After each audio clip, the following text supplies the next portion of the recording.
तो पवन जी का सपोर्ट मिलेगा।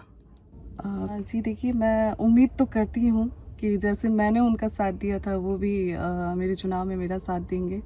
बाकी उनकी मर्जी है, जैसा वो सही समझे। तो दोस्तों आप लोग को पता ही है कि अभी चुनाव का माहौल चल रहा है। यहाँ पर साफ तौर पर एक सवाल उठता है, क्या पवन सिंह की पत्नी ज्योति सिंह इस बार चुनाव लड़ेगी या नहीं लड़ेगी। तो इसमें कोई दो राय नहीं है, इसमें कोई कहने की बात नहीं है। ये 100% है कि भोजपुरी के पावर स्टार पवन सिंह की पत्नी ज्योति सिंह चुनाव लड़ेगी।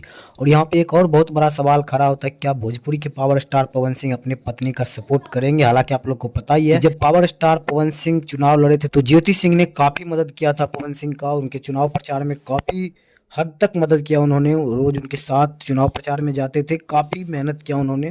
तो क्या अभी ज्योति सिंह का चुनाव है, क्या भोजपुरी के पावर स्टार पवन सिंह इसमें मदद करेंगे। तो आज के इस वीडियो में हम इसी पे चर्चा करने वाले हैं और साथ ही साथ ये भी बताएं क्या ज्योति सिंह कहां से चुनाव लड़ रहे हैं। ज्योति सिंह ने फिक्स कर दिया यहाँ से लड़ रहे हैं नहीं लड़ रहे हैं, पूरा चीज आज के इस वीडियो में जानेंगे। अपने भाई के चैनल पर नए तो चैनल को सब्सक्राइब जरूर कर लीजिएगा। तो जैसे कि आप लोग को पता ही होगा कि अभी चुनाव का माहौल चल रहा है, विधायक का चुनाव होने वाला है, मुख्यमंत्री का चयन होने वाला है, जिसमें कि ज्योति सिंह ने ये साफ तौर पर बता दिया है कि हाँ चुनाव लड़ेंगे।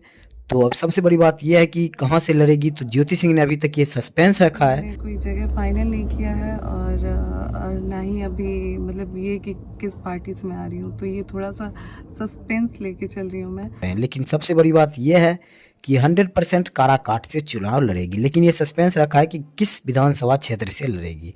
तो अब सबसे बड़ी बात यहाँ ये आती है, क्या भोजपुरी के पावर स्टार पवन सिंह अपने पत्नी की मदद करेगी, चुनाव प्रचार में जाएगी, उनका साथ देगा। तो मैं आप सभी को बता दूं कि मुझे नहीं लगता है कि भोजपुरी का पावर स्टार पवन सिंह अपनी पत्नी का चुनाव प्रचार में जाएगी, उनका सपोर्ट करेगी, क्योंकि 7-8 महीने से जब से चुनाव खत्म हुआ है तब से कोई बातचीत नहीं हो रहा है उनमें। नहीं, अभी तो कोई बातचीत नहीं हो रही है। जो कि ज्योति सिंह ने साफ कर कह दिया है कि अभी कोई बातचीत नहीं चल रही है हम दोनों में। तो जब उनसे पूछा गया क्या पवन सिंह आपकी मदद करेंगे, पवन जी का सपोर्ट मिलेगा। सर देखिए, मैं उनका नाम लेके अभी कुछ कहना नहीं चाहती हूँ। लेकिन ज्योति सिंह इतना जरूर बोले कि मैंने उनका बहुत मदद किया था। कि मैं उम्मीद तो करती हूँ कि जैसे मैंने उनका साथ दिया था वो भी मेरे चुनाव में मेरा साथ देंगे। बाकी उनकी मर्जी है, जैसा वो सही और हम लोगों ने देखा भी था कि ज्योति सिंह पवन सिंह का काफी ज्यादा मदद की उनके चुनाव में। लेकिन ज्योति सिंह का ये भी कहना है कि अगर कोई भी पार्टी हमें टिकट नहीं देता है तो मैं निर्दलीय भी चुनाव लड़ लूंगा। खैर ये सभी चीजें देखने वाली बात होगी, समय के घर में छुपा हुआ है सब। जैसे ही कोई अपडेट आएगा तो मैं अपने इस चैनल के माध्यम से आप सभी को जरूर दूंगा। अगर वीडियो आप लोग को अच्छा लगा तो लाइक जरूर कर दीजिएगा, अच्छा नहीं लगा तो डिसलाइक भी कर सकते हैं। मिलते हैं किसी अगले अपडेट के साथ, तब तक के लिए बाय।